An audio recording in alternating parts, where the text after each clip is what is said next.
What's up, Bobcats? I'm JT Heenan. I'm one of the assistant coaches here at Ohio University for the baseball team. I got here September 2024. Yeah, I grew up in Mechanicsburg, Pennsylvania. It's just outside of Harrisburg, PA. Started playing baseball when I was 5 years old. Fortunately, had my dad, a bunch of great coaches. In Little League, gained a passion. We ended up being like the first team in our town's history to go to the state tournament.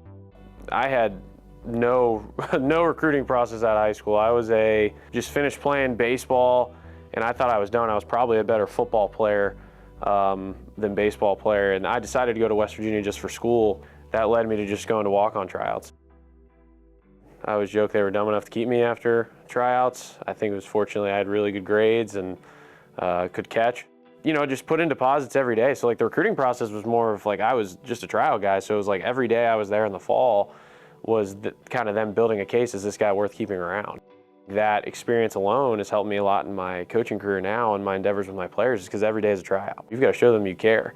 We were sitting in the airport and Coach Mazey says like, hey, like, you know, what are your plans this summer? And it was my senior year, and I was like, you know, I'm gonna go home, gonna work, probably work at a camp. You know, he had approached me and said, hey, would you want to run our camps this summer?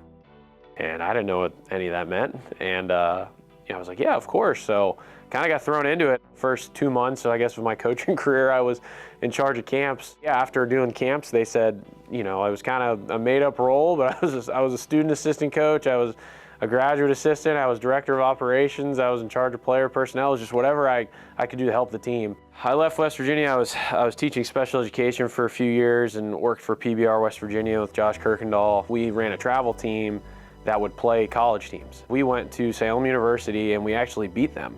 Addison Rouse, who was my first boss at Salem, who's a phenomenal head coach, he actually called me when their assistant job came available, made me the assistant coach after the interview, and then that was the spring of COVID, so everything gets shut down. And then at 25 years old, I became the head coach at a fully funded Division II institution with not a ton of experience, but a lot of ambition, I would say, and a lot of planning and got into it. I felt prepared. And then to be candid, I wasn't. Our first year, we went 10-30. At Salem, after my first year, we were ranked the second worst team in college baseball. Going into our third year, we broke the wins record at the school, won a conference championship, played in a small college World Series. Yeah, I'm so grateful for that experience. My connection to the Texas Rangers was Cody Atkinson, our volunteer assistant at West Virginia when I was there. He had asked me, he's like, hey, would you be interested in professional baseball? The reason I transitioned is they kind of explained to me like, hey, like, what role would you want? Player development coach, so I think the big thing was the experience of being a head coach and what I'd done in the past. I got to wear a lot of hats. Those experiences, those led me to here.